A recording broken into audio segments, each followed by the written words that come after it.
Hello, everybody. About a year ago, I received a call from Sacred Heart Major Seminary. A couple seminarians needed a place to live because in the history of the seminary, it was being shut down because of the onslaught of a pandemic. Neither did I ever know that a little after that, our churches would be shutting down and the world would be upside down. But despite all that, and it's amazing looking back, we've moved forward with a confidence. It's kind of been a theme that we've had.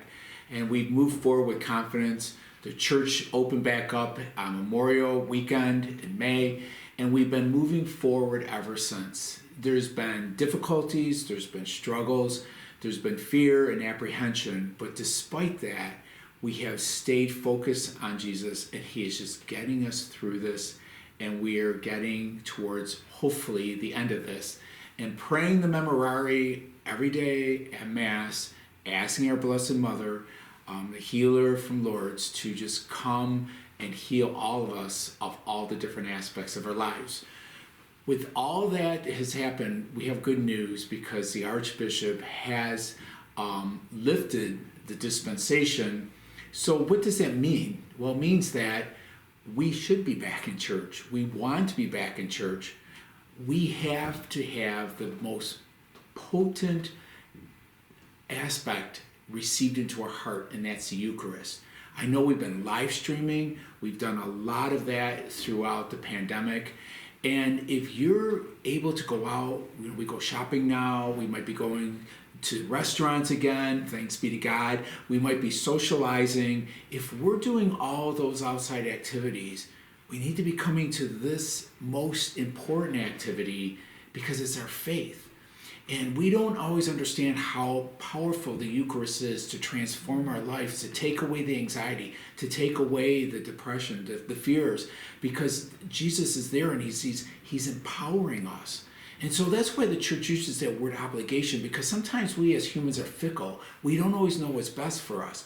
But the church says that third commandment to keep holy the Sabbath is for our good. That's why it's an obligation, not because we have to and we're told to, because we're receiving love, receiving the Eucharist, and it's just so powerful and good for us. With all that in context, as we move forward, we're going to kind of do a hybrid in the church. What do I mean by that? So with the dispensation being lifted, we want more people to come back to church. But we all still want to feel comfortable, we want to be safe, and we want to be able to enter into the liturgy and know with confidence we're okay. So the third of the church, we are going to keep the blue tape the way it has been since last May. So there'll be the very social distanced aspect of the pew spacing. The second third of the church will have social distance, but not to the extent that the first part of the church will have. So there'll still be that social distance with the blue tape, but it'll be modified. So this is our hybrid, okay? And then the third part, the last part of the church by the lakeshore entrance, will have no tape, and it will be just your comfortability in sitting there. So people who have been vaccinated, who have already had the virus and recovered, thanks be to God, and have the antibodies, or you just feel your age and all those aspects feel like you could sit there, then that's fine. And that would be good so that we can welcome more people into the church. I know so many people are saying, I miss the church, I miss the church. Well, now you can come back to the church. And really there's no reason to not come back. Unless there are underlying health conditions, you're a caregiver, the elderly, you're pregnant, all those different elements that could create a compromise to your system, to your health, to the health of others, then you have to make that conscious decision.